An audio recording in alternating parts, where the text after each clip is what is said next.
নাচানাচি না করে আরে একটা আফসোস করো, আফসোস। আফসোস? কার জন্য আফসোস করবো? ওই বেকার বাউন্ডারে বিলাস। বেকার বাউন্ডারে? হ্যাঁ, তা নয় তো কি? আমাকে একটা মিথ্যে প্রতিশ্রুতি দিয়ে রেখেছিল। সে বলেছিল একটা মোটা টাকার মাইনে কাজ পেলে আমাকে নাকি সে রাজরানি করে রাখবে। কিন্তু যখন আমি জানতে পারলাম তার চাকরি করার যোগ্যতা থাকলেও চাকরি কেনার যোগ্যতা নেই, তখনই আমি তাকে আমার লাইফ থেকে আউট করে দিয়েছি। ভুল করছিস, তুই মহা ভুল করছিস। আমি ভুল করেছি। অকর্ষ বিরাট তোকে বিয়ের মিথ্যে প্রতিশ্রুতি দেয়নি বোন। সে সত্যি তো ট্যালেন্টেড, সেই জন্য আজ একটা মোটা ইনকামের চাকরি জোগাড় করে নিয়েছে। চাকরি জোগাড় করেছে? ইয়েস, আর সেই জন্য একটা রেপুটেড ইনকাম ট্যাক্স অফিসার বিলাস। পুলিশ কি ছোট্টাম? বিলাস ইনকাম ট্যাক্সের অফিসার?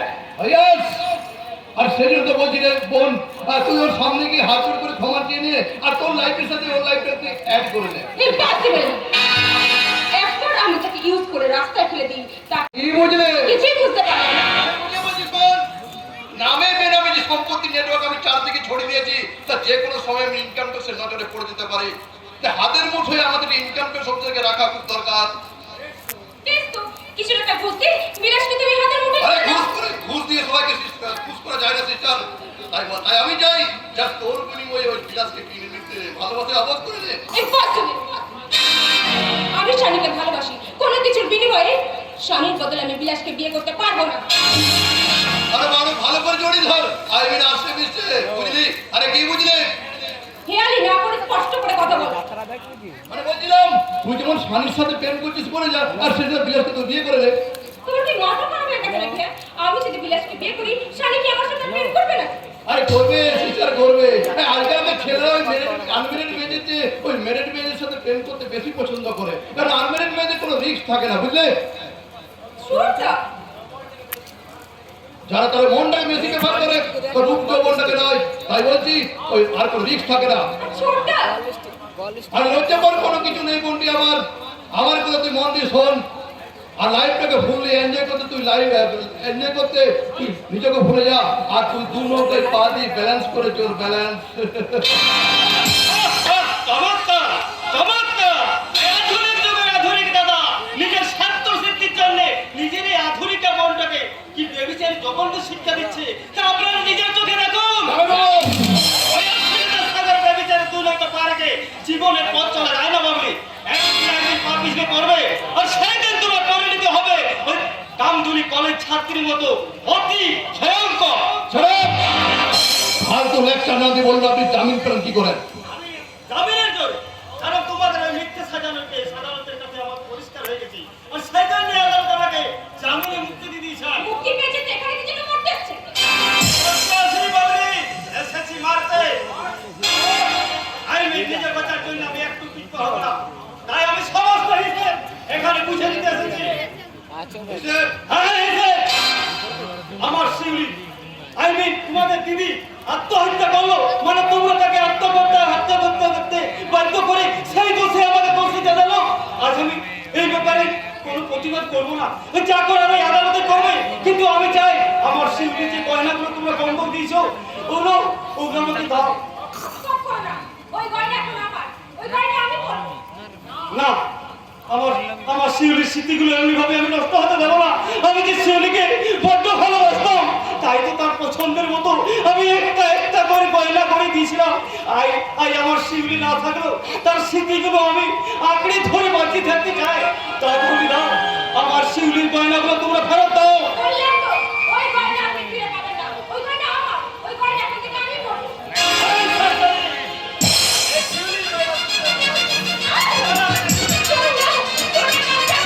কি করছেন আপনি? কি করছেন? সামান্য কোনো ঠান্ডা মানুষ কি করবেন আপনি?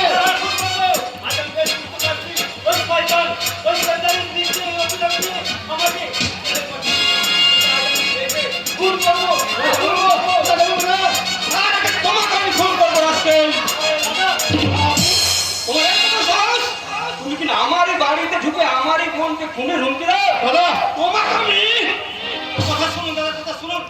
আপনি কি আমি সেদিন তোমার জন্য ওই আমার বড় বোন শিউলিকে আত্মহত্যা করতে হয়েছে, তারই প্রতিশোধ নিতে তোমাকে আমি।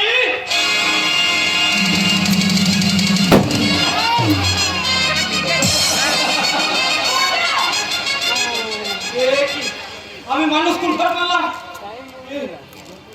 তাই তো আরে না চাইলেও দাদাকে খুন বিশ্বাস করো, করো। আমি খুন করতে চাইনি। আরে না চাইলেও দাদাকে আপনি খুন করেছেন। আরে ভাই বোন দুজনে তো সাক্ষী আছে। ছোটা এখানে না না না না না, আমার জেলের সেই সভাপতি এই ব্যাংকক বিদ্রোহ, না না, আমাকে তোমরা বাঁচতে দাও। আমি আরে বাঁচতে দেবো যাবো, বাঁচতে দেবো, তবে একটা শর্তে। বলো কি শর্তে আমায় বাঁচতে দেবে? আপনাকে চিরদিনের মতো এই এলাকা ছেড়ে চলে যেতে হবে, এটাই আমার প্রথম শর্ত। চলে যাবো, আসবো না ভাই, আর আমি কোনোদিন আসবো না। আমি অনেক দূরে অজান অন্ধকারে হারিয়ে যাবো, আর তোমাদের মাঝে আসবো না, তোমাদের মাঝে আসবো না। কি করলি ছোট? কি করলি? বর্তমান খুনিকে তুই এভাবে পালিয়ে যেতে দিলি? দাদার খুনিকে নয়, এটা কোন দাদার খুনিকে নয়, বাঁচানোর অজুহাতে আমাদের মূল্যবান প্রপার্টির একটা ওয়ার্সকে আমি চিরদিনের মতো নির্বাস করে পাঠিয়ে দিলাম রে। তার মানে কি? ওটা মরিনি রে বউ, ওই বেঁচে থাকবার লোভে অভিজ্ঞর সঙ্গে আমি মরে যাওয়ার নাটক করলাম। মরে যাওয়ার নাটক? হ্যাঁ, আমি আগেই খবর পেয়েছিলাম জামাইবাবু জামিনে মুক্তি পেয়ে এখানে প্রথম ছুটে আসবে। আর এও জানতাম যে তার অধিকার আদায় করতে সে প্রথম এখানেই ছুটে আসবে। আর সেই জন্য তো এই পঙ্কজ আমার হাতে পিস্তলটা ধরে দিয়ে ওই নকল নাটকটা অভিনয় করতে বলল। নকল নাটকের অভিনয়? হ্যাঁ, নকল পিস্তলে নকল গুলি শব্দ হলো, আর জামাইবাবু মাটিতে মৃত্যুর অভিনয় করে লুটিয়ে পড়লো, আর দাদা জামাইবাবু ভালো দাদা খুন হয়ে গেছে। দারুণ আইডিয়া তো। আমার অভিনয়টা সফল হয়েছে তো ভাই পঙ্কজ, এবার আমি একটু ভালো করে বাঁচতে দিবি তো? ওই বাইরের কোনো ডাক্তার দেখিয়ে তুই আমার চিকিৎসা করাবি তো? করাবো দাদা, করাবো। আর তোমাকে চিকিৎসা করে সুস্থ করে না তুললে আমার এই সৌভাগ্যের পথে প্রশস্ত হবে কেমন করে? হ্যাঁ, তবে কোথাও নিয়ে গেলে কোথাও নিয়ে নয় মানে? আজ থেকে দাদা জানলো তুমি মালটা বেঁচে নেই। আর এখন যদি তুমি মালটা এদিক ওদিক কোথাও ঘোরাঘুরি করো, তাহলে আমাদের ভাই বোনের কি বাস হবে ভেবে দেখেছো? সত্যি কি? তাছাড়া তোমার এই নকল মৃত্যুতে অভিনয় থেকে আমার একটা মাথায় একটা আবার আইডিয়া চলে আসে। কি আইডিয়া? তোমার এই নকল মৃত্যুটাকে যদি আমি আসল মৃত্যু বলে প্রচার করে দিই। না না পঙ্কজ, না, আমার এই অসহায়তার সুযোগ নেই। তুই আমার এইভাবে জীবনটা শেষ করে দিস না রে ভাই পঙ্কজ। ছি, ছি, ছি, ছি, ছি, ছি, ছি, ছি। আরে তুই কি বলছিস রে ভাই? তুই আমার সৎ ভাই হলো, তুমি আমার বড় ভাই, তুমি পরিচয় করে মানুষ করেছো, তোমাকে আমি সত্যি সত্যি মেরে ফেলতে পারি, তাই তোরা মিথ্যে করে মারবো।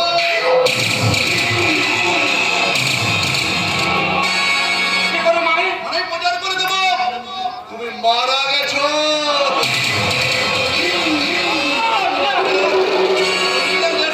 বের করে তোমার মোটা টাকার LIC, তারপর ব্যাংক ব্যালেন্স থেকে আমি একটা একটা করে টাকা তুলে নেব। তার আগে অবশ্য আমাদের জরুরি কাজ আছে। কি কাজ আছে ছোট? অন্ধকার চোরাপুটিতে দাদা থাকার পাকাপাকি বন্দোবস্ত করে ফেলতে হবে।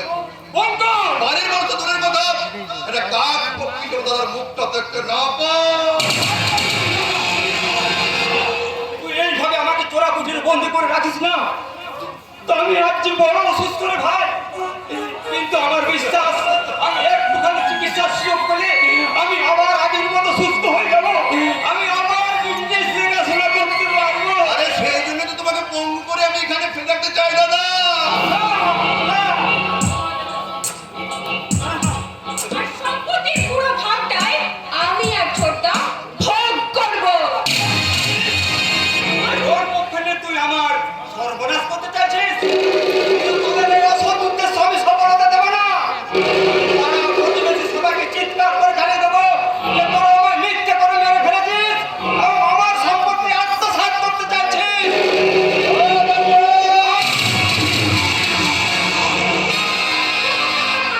আমার হাতের পিস্তলটা কিন্তু নকল পিস্তল নয়। ইচ্ছে করলে তোর আসল মৃত্যুর ঘন্টাটা সালা আমি এখনই বাজিয়ে দিতে পারি। দয়া কর ভাই, তুই এইভাবে আমার জীবনটাকে শেষ করে দিস না। আমি বড্ড অসুস্থ রে ভাই। আমি তো প্রায়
কিন্তু অন্য কথা বলছে।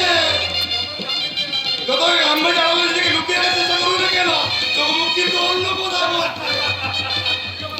অন্য কথা মানে কি কথা? আখি বলে আর কত দূরে, মোহন বলে এসো কাছে, তোমার আশার প্রহর গোনা, আর কথা বাকি আছে।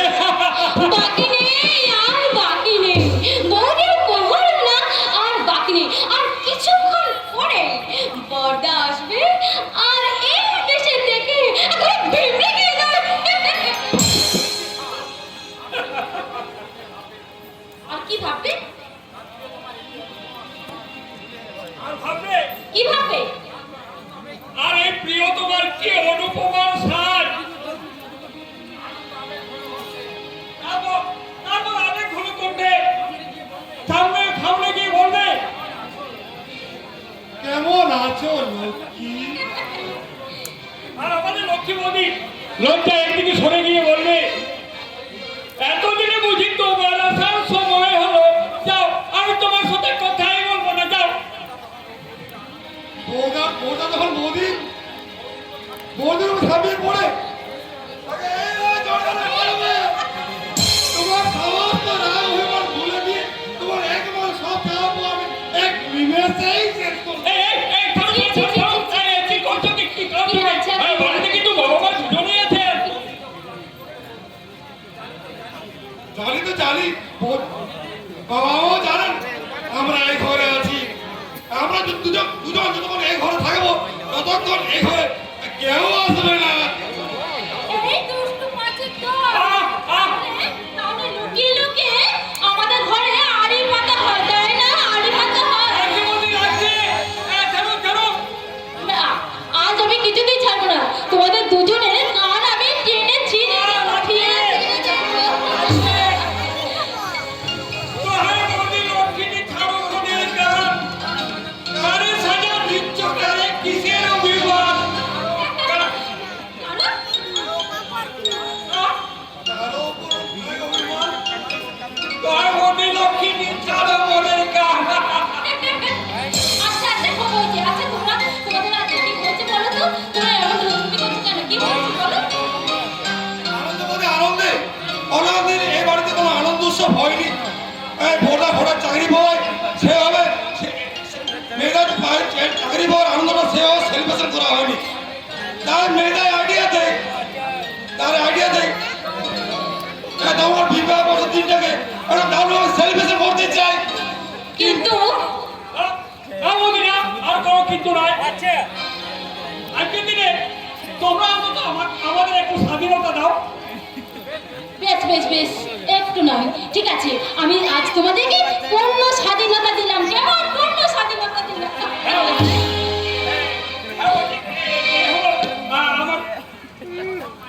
এ হলো আমার প্রথম মাইনের টাকা, এটা তুমি তোমার কাছে রেখে দিও। এ কি করছো ভাই? কি করছো? বাবা মা থাকতে আরে তোমার মাইনের টাকা তুমি আমাকে? আরে বাবা মা তো বললো এই টাকাগুলো তোমার হাত তুলে দিতে। ঠিক আছে ভাই, ঠিক আছে। আজ তোমার দাদা বাড়ি ফিরে আসবো, তাকে জিজ্ঞাসা করে না হয় আমি টাকাগুলো রাখবো। তাছাড়া আজকের এই ঝামেলার দিনে টাকাগুলো যদি আমি অন্য কোথাও রেখে দিই আর যদি খেয়াল না থাকে, তার চেয়ে বরং টাকাগুলো তুমি তোমার কাছে রেখে দাও এখন। ওকে মোদি, ওকে। হ্যাঁ, ভালো কথা। আজ আমার অফিসে একটা আর্জেন্ট মিটিং আছে। ফিরতে হয়তো একটু রাত হবে। তোমরা কিন্তু অনুষ্ঠানে জানিয়ে যাও, কেমন? বলিস কি রে মেয়েটা, তোর অফিসে আর্থিক মিটিং? আর মিটিং না ছাই, আজ বাবলির বার্থডে পার্টি আছে। আর ওই পার্টিতে অ্যাটেন্ড না করতে পারলে বাবলি হয়তো না মেজা, আমাদের এই বাড়ির অনুষ্ঠান ছেড়ে তুই কোনো বাড়িতে যেতে পারবি না, কিন্তু বলে দিলাম। আরে মেয়েকে তো বুঝছিস না, আমি নতুন চাকরিতে জয়েন করেছি। এই সময় অফিসের ওরা নেগলেক্ট করা মানে তো নিজের ক্যারিয়ারে ক্ষতি। বলছি ওকে তুমি একটু বোঝাও না। ঠিক আছে ভাই, ঠিক আছে, আমি ওকে নিয়ে বুঝিয়ে বলছি। কিন্তু তুমি যেন ভুলে যাও না, আজ কিন্তু বাবলির বার্থডে পার্টি আছে। বাবলির বার্থডে পার্টি? সর্বনাশ, এটাও ওকে কিনে ফেলেছে। তা নাহলে না হয় আজকে রাত্রে ওই বাবলিদের ওখানে তুমি কাটিয়ে নিও।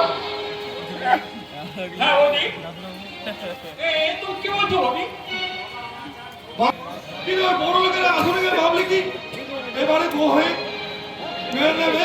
নিশ্চয়ই আমার তো মনে হয় মেনে নেবে না। নিশ্চয়ই মেনে নেবে, নিশ্চয়ই মেনে নেবে। বাবা মা যেমন বাবলিকে মেনে নেবে, আর তেমনি বাবলিকেও ওই বাড়ির পরিবেশের সঙ্গে মানিয়ে নিতে হবে। এই কথাটা তুমি বাবলিকে বলে দিও ঠাকুরপো। হ্যাঁ শিখিয়ে দেবো, ওই শিখিয়ে দেবো। হ্যাঁ তুই সবসময় খেয়াল রাখবি আমাদের অনুষ্ঠানটা যেমন ঠিক মতো চলে। হ্যাঁ বুঝেছি। হ্যাঁ আমি তাহলে আসি বলি কেমন বলে। দেখো বলে আমি ভালো করে বলতে পারি যে কোনো মিটিং টিটিং নেই। আসলে কি বলতো, ওর বার্থডে পার্টিতে যাবে বলে তাই এরকম বাহানা করে। থাকলে ঠাকুর ঠিক থাক, যে যতটুকু জানাতে চায় ততটুকু জেনে সন্তুষ্ট থাকাই ভালো। আচ্ছা আজ তো তুমি তোমার বর মানে প্রেমকে নিমন্ত্রণ করে আসতে বলতে পারতে, তাহলে আজকে দিনে ওর সঙ্গে আমরা পরিচয় করাটা হয়েছে তো। হ্যাঁ পারতাম, কিন্তু না আমি ইচ্ছে করে বলি। কেন বলুন কেন? আসলে কি বলতো বলি, ও অনেক বড় লোকের ছেলে, ও হাই সোসাইটিতে বাস করে, কত বড় বড় রেস্টুরেন্টে যায়, আর এসব তো অভ্যাস আছে। আমাদের ছোট বাড়িতে সে যদি হতাশ হবে কেন ভাই? না মানে কি বলতে বলি, আমি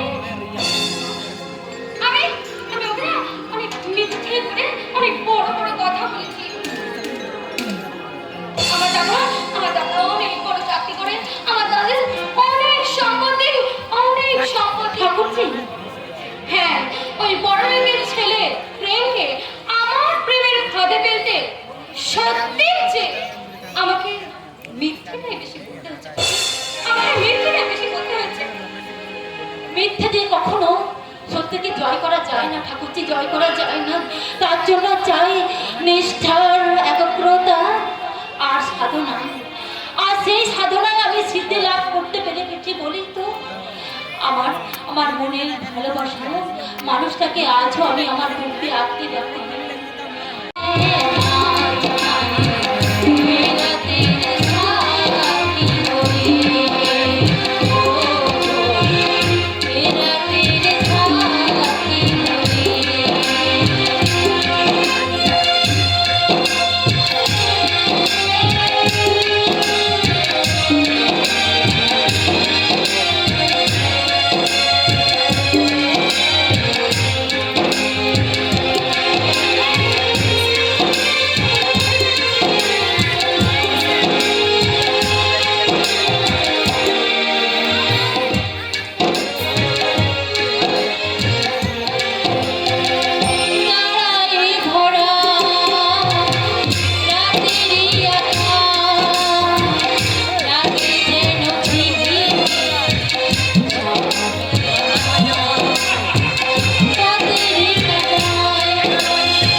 হাসছি বাবা হাসছি, আজ আমি প্রাণ খুলে হাসছি।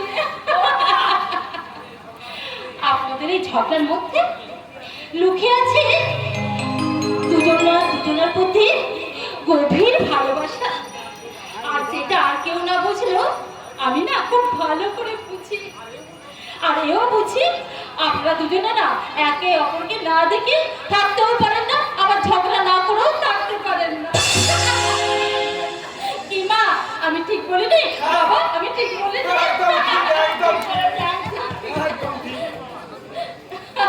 শুনুন শুনুন বাবা, আর শুনুন মা, আর শুনুন বাবা।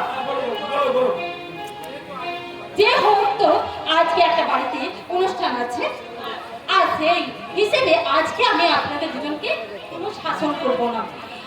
আজ আপনারা যা ইচ্ছা খাবেন, বুঝলেন? যা খুশি খাবেন, বুঝলেন? যা তুমি আমাদের অভাব স্বাধীনতা দিতে চাইলো, তোমার এই নিয়মের বেড়া জালি আমাদের নিজেদেরকে বেঁধে রাখাটা আমাদের কাছে যুক্তিযুক্ত বৌমা। তাই তোমরা যতটুকু আমাদের খেতে দেবে আমরা ঠিক ততটুকুই খাবো। হ্যাঁ না, কি বলো চেতনা? একদম ঠিক কথা বলেছো, ঠিক কথা বলেছো। বউ খেলে আর কিছু না হোক, এবার অন্তত প্রাণ খুলে তোমার সঙ্গে ঝগড়া তো কিছুদিন করতে পারবো। বলিনি নাকি তো? ঠিক ঠিক, একদম একদম ঠিক, একদম ঠিক, একদম ঠিক। দেখো কাণ্ড, তোমরা সবাই কেন আনন্দে মেতে আছো, আর ওদিকে যে ভয়ঙ্কর বিপদ। এই, কিসের বিপদ রে? ওর দাদা যে অ্যাক্সিডেন্ট হয়েছে। বাড়ি ফিরছিল, আর ওই চৌরাস্তার মোড়ে হঠাৎ একটি লরি এসে সেই টগরকে ধাক্কা মারে, আর টগর চালক সঙ্গে সঙ্গে মারা যায়। কি হয়েছে, কি হয়েছে তোর বাবা, কি হয়েছে রে? কিছু হয়নি গো কর্তাবাবু, কিছু হয়নি। টগর থেকে ছিটকে পড়ে কিছুক্ষণের জন্য বড়বাবু জ্ঞান হারিয়ে ফেলেছিল, কিন্তু কিন্তু কি রে? কিন্তু ওই বড়বাবুর জ্ঞান ফিরে আমি যখন বড়বাবুর কাছে তাকে গিয়ে জিজ্ঞাসা করছিলাম, তোমার কোথায় লেগেছে বড়বাবু, তোমার কি কষ্ট হচ্ছে? কি বললো সে? বড়বাবু আমার কোনো কথা জবাব না দিয়ে কেমন যেন অচেনার মতো আমাকে তাকিয়ে ফেল ফেল করে কি বিড়বিড় করে সব বলতে লাগলো। সে কি হয়েছে? কোথায় সে, কোথায়? কোথায় সে, কোথায়? কোথায় হই? কোথায় কোথায় তোর বোনটা কোথায় রে? তুমি কোথায়? তুমি কোথায়?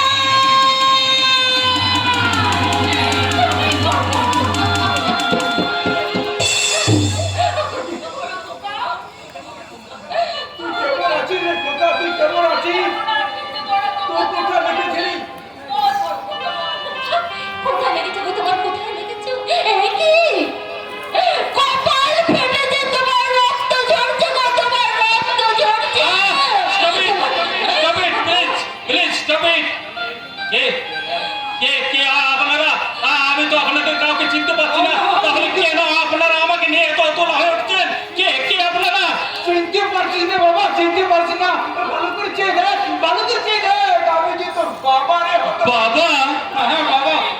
আমি তো তোমাকে নিয়ে মা। মা? আরে লক্ষ্মী বলুনটা আমার স্ত্রী খবর দাও। চুপ করুন। এভাবে আপনারা আমাকে আমার সাথে আর রসিকতা করবেন না।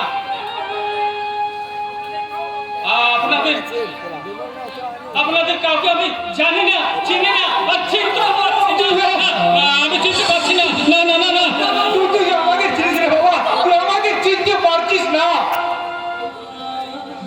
বিশ্বাস করুন, আপনারা কেউ কি বলতে পারেন কে আমি, কোথা থেকে কেন আমি এখানে এসে পড়লাম?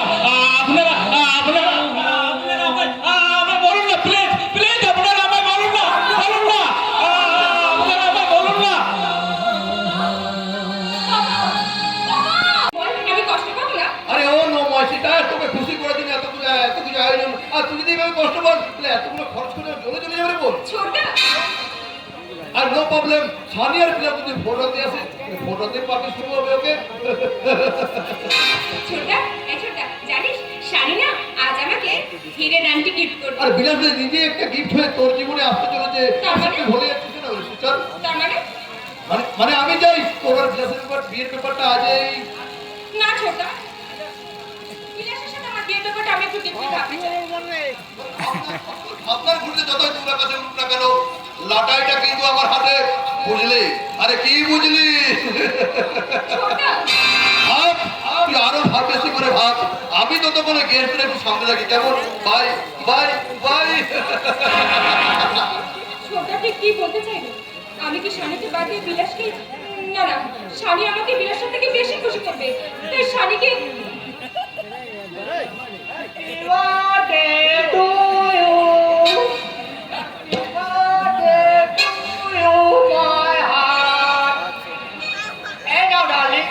প্লাস্টিকের ফুলের মতো তুমি উজ্জ্বল ও রঙিন হয়ে থেকো। প্লাস্টিকের ফুল। ইয়েস মাই ডার্লিং, অরিজিনাল ফুল তো দুদিন পরে পচে গলে নষ্ট হয়ে যাবে, কিন্তু এই প্লাস্টিকের ফুল কখনো নষ্ট হবে না। তোমার আমার ভালোবাসার মতো থাকবে চির নতুন, চির রঙিন। সত্যি তুমি একদম ঠিক বলেছো শানি, তোমার চিন্তা ভাবনা সবার থেকে আলাদা, সেই জন্য তো তোমাকে আমার এত ভালো লাগে। আমি শুধু নিতে চাই না, এবার চোখ বন্ধ করো। কেন চোখ বন্ধ করবো কেন? আরে বন্ধ করোই না। ঠিক আছে বাবা, ঠিক আছে, এই আমি চোখ বন্ধ এবার করবো। চোখ বন্ধ করো। এই আমি হাত বাড়ালাম। এবার চোখটা খোলো। How nice! Oh my God! এইটাই কি তোমার সেই? Yes, হীরের আংটি দেবো বলেছিলাম, দিলাম তো। Oh my darling, আমার ইচ্ছে করছে এক্ষুনি আমি আমার সমস্ত ভালোবাসা তোমাকে উজাড় করে দিই। নো নো মাই ডার্লিং, আমি শুধু নিতে চাই না, দিতেও চাই, একেবারে নিংড়ে, আই মিন উজাড় করে। আংটিটা তোমার পছন্দ হয়েছে তো? মানে পছন্দ হবে না মানে? হীরের আংটি বলে কথা।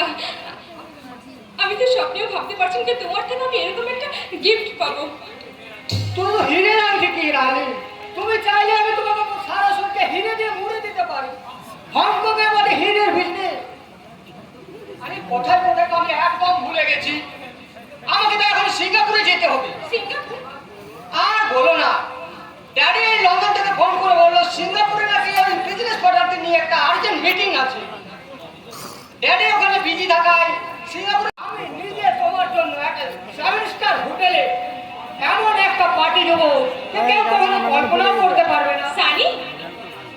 আমি তাহলে আসি ডার্লিং, 9:15 তো আমার ফ্লাইট। আমার ম্যানেজার ফ্লাইটের টিকিট কেটে বসে আছে, আমি চললাম। আরে আরে, চললাম বলতে নেই, বলো আসি। ওকে, আসি, বাই। বাই। আর ছেলেটা কে রে?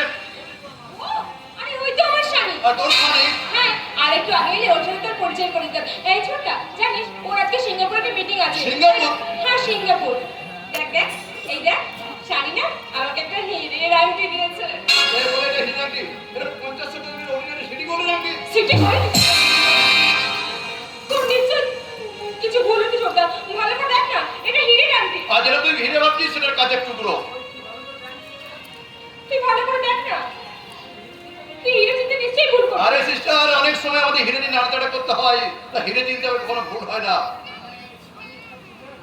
তার মানে শানি একটা চিটার, ও আমাকে ঠকিয়েছে। আমি আমি ওকে কিছুতেই ছাড়বো না। আমাকে পা কেটে তুই বসে আছিস, বুঝলি? আরে কি বুঝলি? এই বাবুজি থেকে বের পর্যন্ত সব কামে আমি অসাধারণ। আরে এর আগে তো তুমি কখনো দেখিনি। আরে দেখবে কেমন সাহেব, আমি তো এদেশে নয়, আমি তো হালাই বাংলাদেশি। বাংলাদেশি? এই তো 7 দিন আগে বর্ডার পালাইয়া এই দেশে কাম সারছে, সব সব ফাঁস হইয়া গেল, সব ফাঁস হইয়া গেল। আরে কি? আরে কি ফাঁস হয়ে গেল? এই কথাটা সে পেটের ভিতর চাইতে লাগে আমি কই কই করে আমার মালিক কই আসিল। আর এখন যদি পুলিশ যাই না ফেলে যে আমি বাংলাদেশ থেকে এসেছি, এই কথা আপনি কাউরে কইবেন না, এ আমি আপনাকে কয়ে বলছি। আরে ঠিক আছে, আমি করে কাজ করবো, যাও তুমি ভিতরে গিয়ে কাজ করো, যাও। সে তো কর্মকর্তা, সেই সাথে এই নাচ গান চমকে উপভোগটা করুন। মিল্লি সাহেব নাচ গানটা শুরু করেন। ओके ओके ये मेरा दिल प्यारा दीवाना मेरा दीवाना प्यारा परवाना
যে যেখানে যেভাবে দাঁড়িয়েছো ঠিক সেইভাবে দাঁড়িয়ে থাকো, নয় সব কটা কামগুলো করে মারবো। হায় আল্লাহ, আমি এখানে কেন কাম করতে যাইছিলাম? আমি পালাই, বাঁচাও আল্লাহ, আমি পালাই। খবরদার, যে পালাতে চাইবে তাকেই আগে গুলি করবো। না, আমি কোথাও যাবো না কর্তা, এইখানে আমি খারাপ হয়ে যাইছিলাম। বাঁচাও, বাঁচাও আল্লাহ। হ্যাঁ রাসূল, তোকে অন্ধকার চোরাগুলো দিয়ে কে বের করে দিয়েছে, কে বল করে দিতে বল। তা তো জানি না। ওই অন্ধকার চোরাকুড়ির থেকে আমি অবসন্ন হয়ে পড়েছিলাম। হঠাৎ একটা শব্দে তন্দ্রাটা আমার ভেঙে গেল। দেখলাম ওই বাইরের আলো ভিতরে ঢুকছে। সামনে এসে দেখলাম দরজাটা সম্পূর্ণ খোলা। নিশ্চয়ই কেউ দরজাটা খুলে দিয়েছে, কিন্তু কে সে? ওর নিয়তি! হ্যাঁ, আমার হাত দিয়ে তোকে শাস্তি দিতে চায়, চরম শাস্তি। তাই তো আমি ওই অন্ধকার ঘরটা থেকে বেরিয়ে সোজা তোর ড্রয়িং রুমে গিয়ে এই ড্রয়িং রুমে রাখা এই পিস্তল নিয়ে তোকে দুজনকে মারতে আমি এখানে শুনেছি। না বড়দা, আমার মেরো না, বিশেষ করে আমার কোনো দোষ নেই। বর্দা, এই লোক তোমার বর্দা, তুমি যে বলেছিলে তোমার বর্দা নাকি অনেক আগে মারা গেছে। আরে বিলাস, আমি তুমি এখন মাথা ঠান্ডা করো। আর পরে আর কি কইবেন সাহেব?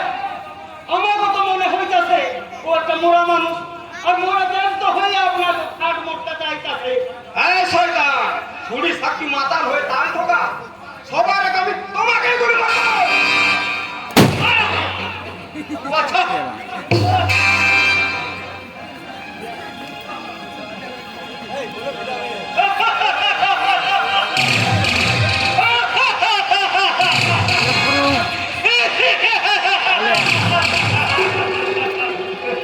মরি নাই, আমি মরি নাই।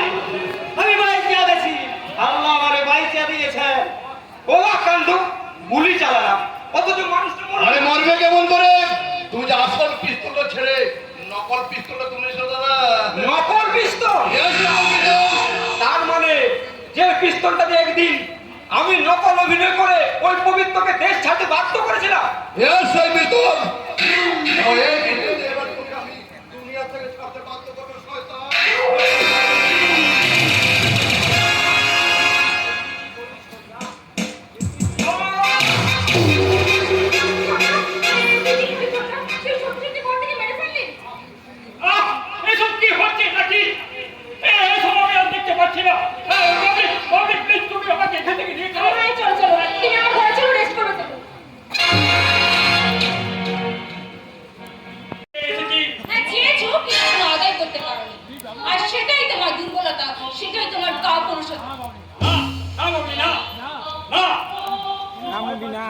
তুমি ভয় পাচ্ছ, তাই বলছি তুমি ড্রিঙ্কস করো।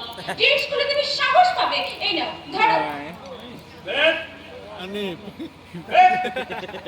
এই মদ খেলে যদি কাপুরুষ থেকে মহাপুরুষ হয়ে যায়, তাহলে আমি এই মহাপুরুষ হয়ে গেলাম মহাপুরুষ।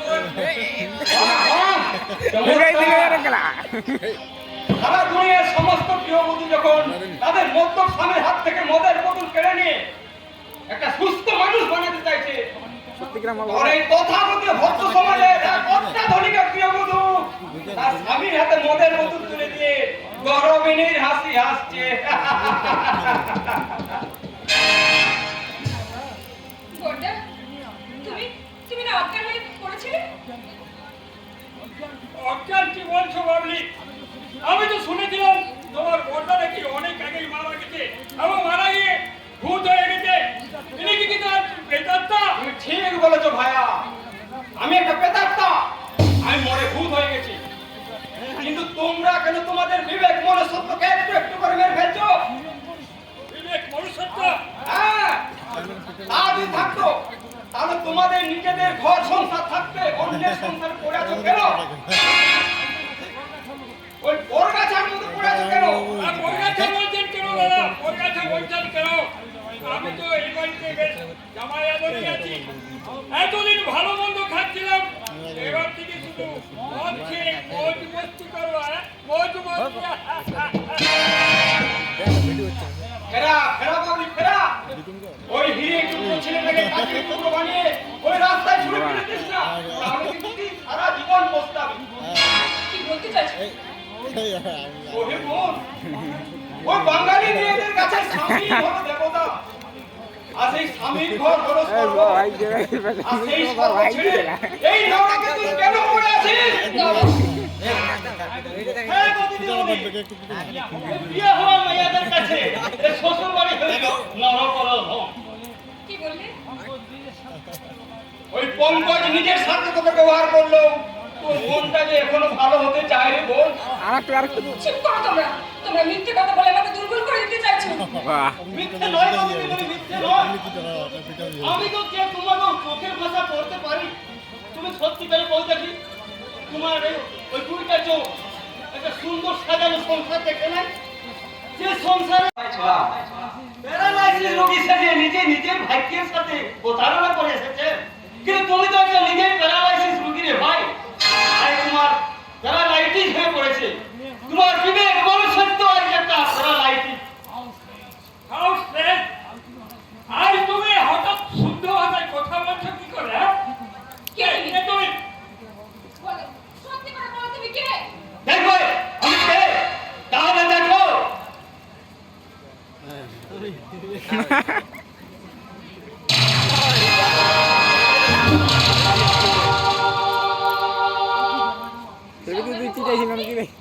মরিনি বাবলি, চাঁদা ফুলে পড়ানো মাথায় নিয়ে আমি লজ্জায় অনুশোচে নাই। একদিন আমি আত্মহত্যার কথা ভেবেছিলাম, কিন্তু আমার মনে হলো যে আমাকে এত ভালোবাসতো, সে আমাকে কোন উদ্দেশ্যে আমার বুকে পিস্তল তুলে ধরলো পবিত্র। আর সেই প্রশ্নের উত্তর দিতে আমি সুজে বুঝে এই ছদ্মবেশে তায়ের গান সেজে এর এখানে যা দেখলাম, আমি তা কল্পনা করতে পারিনি। পঙ্কজ যে এত বড় একটা শয়তান। জামাইবাবু, ওর মতো তো আমিও সমান দোষী। ছোটদার কথাতেই তো সেদিন আমি আপনাকে জড়িয়ে ধরে চিৎকার করেছিলাম। যে দৃশ্য দিদি দেখার পর আপনাকে ভেবেছিল আপনি আমার সাথে লীলাধারী করছেন, সেজন্য আত্মহত্যা করতে বাধ্য হয়েছিল। আর দিদির আত্মহত্যা করার জন্য আমরা আপনাকে মিথ্যে জেলে পাঠিয়েছিলাম। জানি বাবলি, আমি সব জানি। এত বড় নির্মম সত্যটাকে তুই এক্ষুনি আমার কাছ থেকে গোপন করেছিস? এত মহা ডেঞ্জারাস মহিলা দেখছি, আগে আমি ওকে জীবন দেবো, না হলে যে কোনো সময় ও আমাকে ফাঁসিয়ে দিতে পারে। যে নিজেই নিজের ফাঁদে ফেসে বসে আছে, তাকে আবার নতুন করে ফাঁসিয়ে কি দাও রে ভাই? তুমি নাকি উচ্চ শিক্ষিত উচ্চ পদস্থ অফিসার? আমি শুধু তোমার কাছে হাত জোড় করে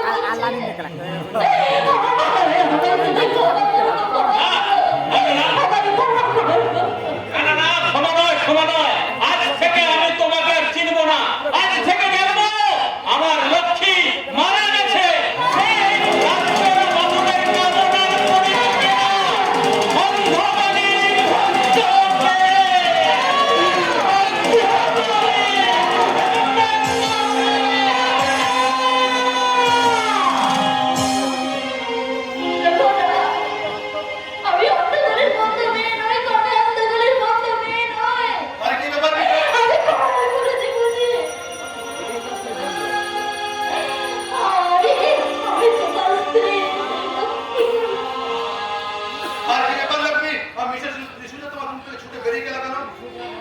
জানো ও টিসু জানো শব্দ হয়েছে আমার স্বামী তোমার স্বামী আমি যা ট্রিটমেন্টের জন্য তোমার 4 লাখ টাকা প্রয়োজন ছিল আর টাকার কোনো প্রয়োজন নেই আর কোনো প্রয়োজন নেই ঈশ্বরের কৃপায় আজ সে সম্পূর্ণ সুস্থ হয়ে গেছে কিন্তু আমি কি পেলাম যাকে বাঁচানোর জন্য আমি আজ আমার এই গোটা জীবন বেঁচে নিয়েছিলাম আর সেই তো আমাকে ঘৃণা করে চলে গেল আমার এই স্বামীর জন্য মন খারাপ করে কোনো লাভ নেই আমি তোমার স্বামী পক্ষ দিয়ে দেবো তোমার স্বামী যখন তোমার গোপন ঠিকানা জেনে ফেলেছে তখন তোমাকে ঠিকানা চেঞ্জ করতে হবে ঠিকানা দেন আজই তোমার কোনো একটা রেস্টুরেন্টে নিয়ে রাখবো সেখানে তুমি ফরেনের থেকে নিত্য নতুন কাস্টমার পাবে তাছাড়া আমি তো আছি তোমার সাথে আমি বেলকুনে দাঁড়িয়ে নাচবো গাইবো আর বলবো এই ফাগুনে পূর্ণিমা রাতে চল পোলায়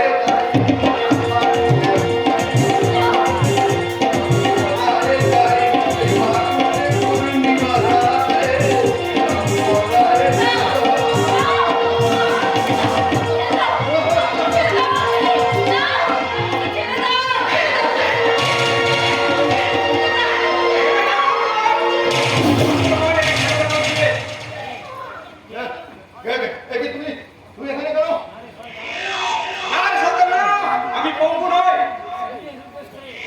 বিশেষ উদ্দেশ্যে আমি এতদিন পঙ্গুর অভিনয় করছিলাম আজ সেই উদ্দেশ্য সফল হওয়ার সময় হয়েছে তাই এই মহিলাকে নিয়ে আমি এক্ষুনি থানায় যাবো তাই নাকি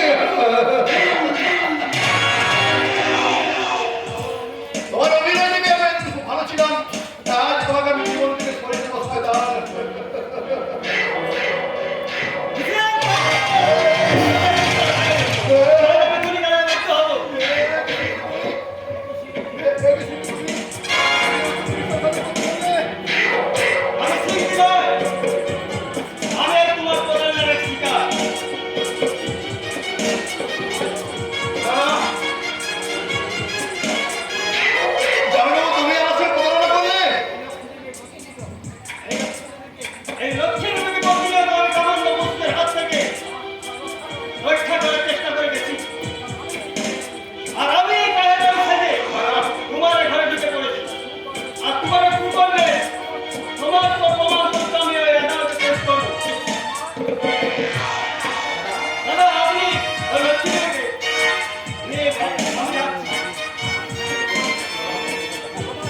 আমার স্বামী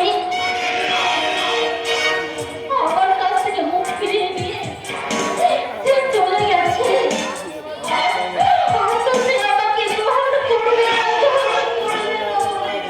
আমি বিবেককে সব বুঝিয়ে বলবো আর সব শুনলে আপনার স্বামী আর আপনার মতো মুখ ফিরে থাকতে চাইতে পারবেন না আসুন রবি আপনি আমার সাথে আসুন চলো আমায় কোথায় কোন পুলিশ স্টেশন নিয়ে যাবে চলো একটা কথা মনে রাখবে তোমার সামনে পুলিশ আমাকে লোকালে ঢাকালো তারা এবার সকল মানে পেছনে দরজা দিয়ে বের করে দেবে জানি শয়তান জানি তোদের মতো ক্রিমিনালরা পুলিশ প্রশাসন এমনকি সরকার বিভাগে থেকে কিছু আছে তোকে আমি পালাতে দেবো না আর এই সরকারের প্রতিনিধি হয়ে এই জনগণের প্রতিনিধি হয়ে আমি তোমাকে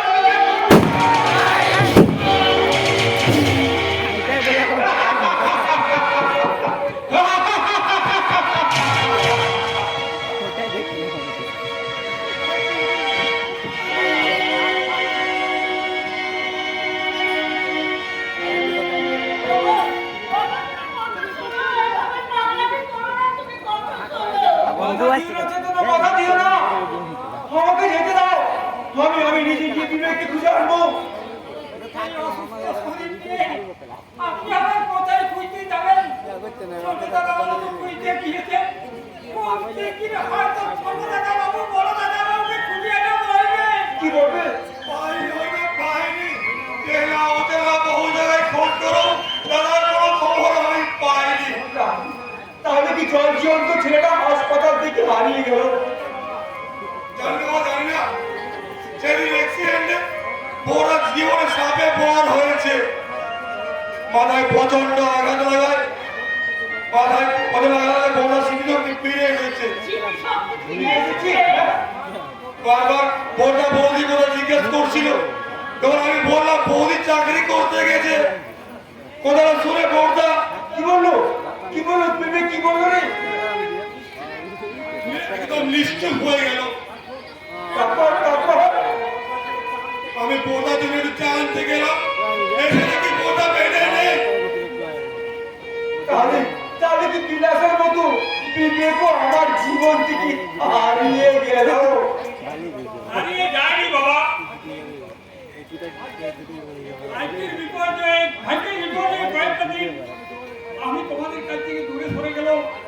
আজ আমি আপনার বৌমাকে সঙ্গে করে নিয়ে এসেছি। আপনি আমাদের ক্ষমা করুন বাবা। থাক বাবা, থাক।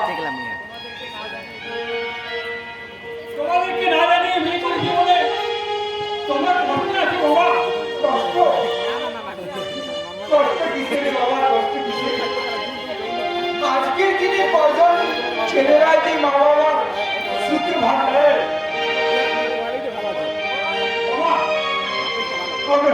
আমরা খুব ভালো আছি বাবা, আমরা খুব ভালো আছি।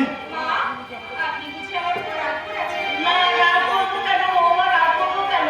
বরং তোমাদেরকে পেয়ে আমরা খুব খুশি হয়েছি, বৌমা খুব খুশি হয়েছি।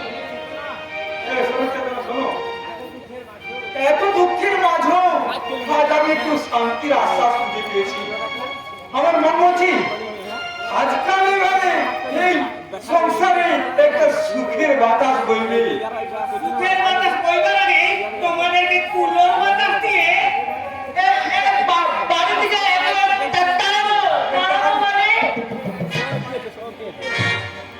তোমরা হয়তো জানো না, বিবেক এক সময় আমার কাছ থেকে এই বাড়ির দলিল বন্ধক রেখে 20 লাখ টাকা নিয়েছে। 20 লাখ! হয় সেই টাকার সুদ সমেত ফেরত দাও, আর নইলে নইলে কি এ বাড়ি থেকে বিদেয় হও। এই কি শুনছি সিদ্ধিরাম, এসব তো আমরা কিছু জানতাম না। তোমরা না জানলে কি হবে? তোমাদের ওই অলক্ষী বউটা সব জানে। অলক্ষী বউ? অলক্ষী নয় তো কি, যে চাকরির নাম করে হোটেলে গিয়ে বেশ চাকরি করে।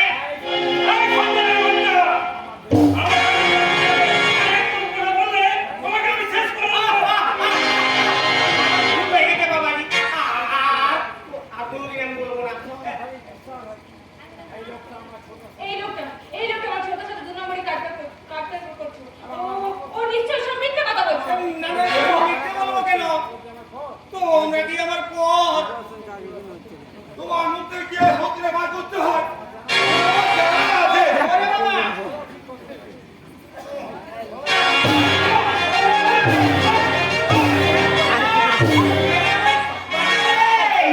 নিজে বাজে বাপের নাম আমি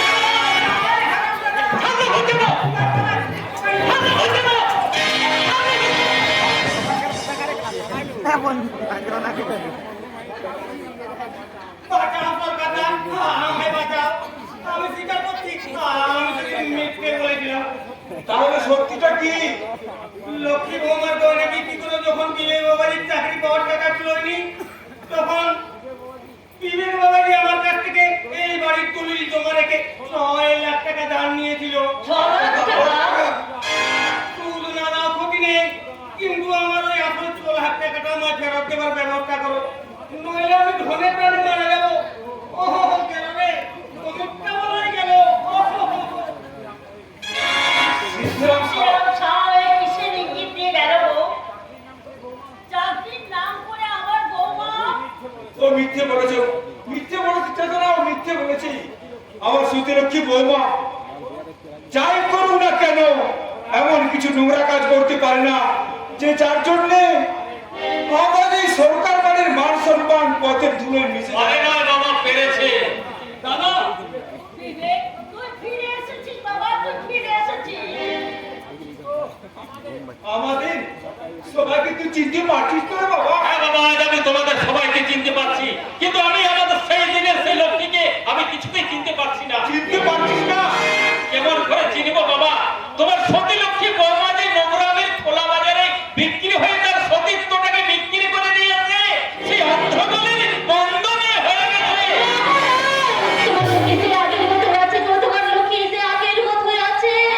হ্যালো।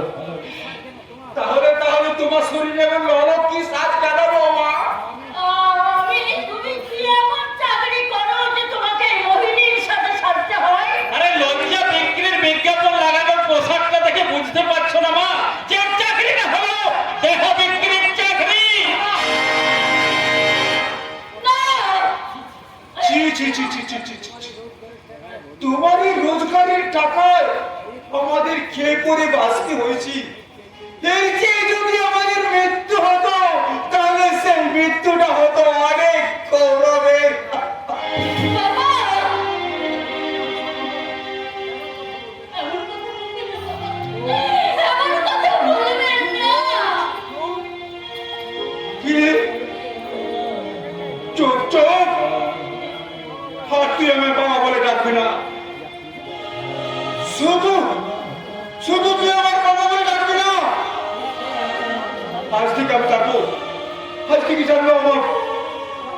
যা যা, বেরিয়ে বেরিয়ে যাও, তুমি এই সংসার থেকে বেরিয়ে যাও। না বাবা, না। আমাকে আমাকে এত বড় শাস্তি আমাকে দিতে না। আমাকে এত বড় শাস্তি দিতে না। মা, আপনি অন্তত আমার দিকে একটিবার মুখ ফিরিয়ে তাকিয়ে দেখুন। আমি অন্ধ হয়ে গেছি, অন্ধ। তাই তোমার মতো নষ্ট মেয়ে ছিলেন, নষ্ট মেয়ে আমার আর চোখে পড়ে না।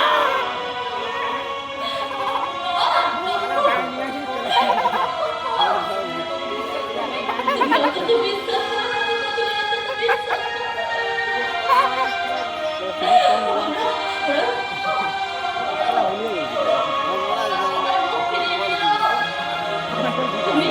তুমি অন্তত বিশ্বাস করো। আমি স্বীকার করছি, আমি স্বীকার করছি। আমি ভুল করেছি। আমি উপার্জন করে এই সংসার থেকে বাড়ি তোমার মেয়ের নকশন করার জন্য আমি আমি ভুল করে ফেলেছি।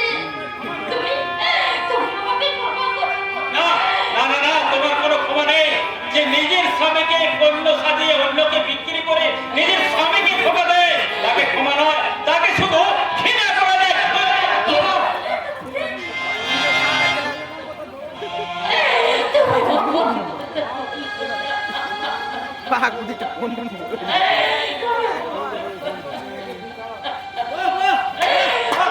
চমৎকার চমৎকার তোর বিবেকের বিচার। এটা হচ্ছে দেখাদু হতো। ওরা হলো তোমার সকলের স্ত্রীকে বসুমাতা দ্বিধা বিভক্ত হয়ে অনেক আগেই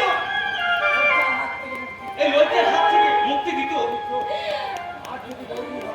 আর যদি বৌদি এইভাবে এই সংসারকে হাল না ধরতো তাহলে তুই কাকে মা বাবা বলে রাখতিস রে বিবেক? তোকে সুস্থ বৌদি কি লক্ষ্মী বৌদি?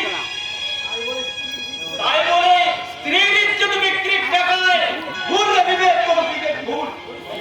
এই পরিস্থিতি শিকার হলো এই বৌদির সম্মানটুকু আমি এতগুলো নষ্ট হতে দিইনি। এই বরকত বয়ানিকে এই বৌদিকে বরকতের হাত থেকে আমি নিজের বাঁচিয়ে তুলেছি।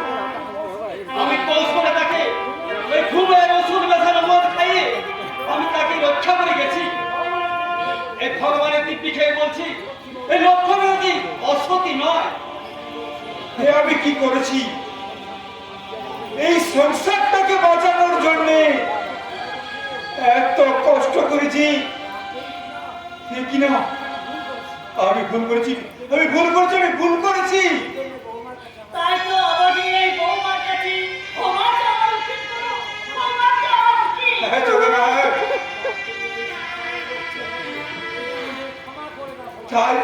তাই তো বলি ও মা, তুমি আর কি হয়ে তুমি আমাদের ক্ষমা করে দাও, ক্ষমা করে দাও।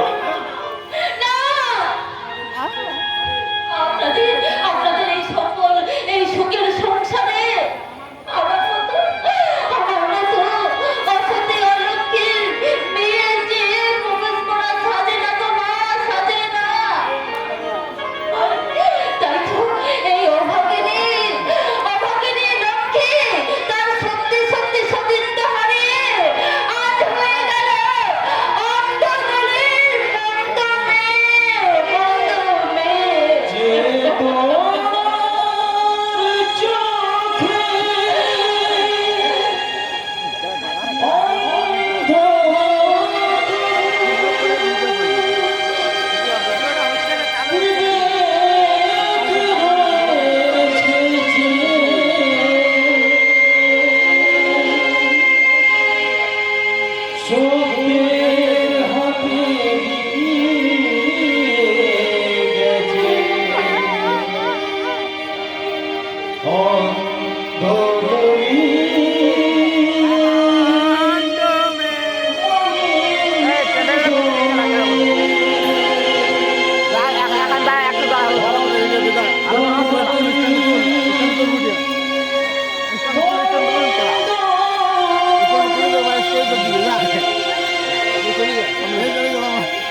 নমস্কার। আগামী বছর আপনারা এই মঞ্চে দেখতে পাবেন আরেকটি সামাজিক যাত্রাপালা। সিঁদুর আছে,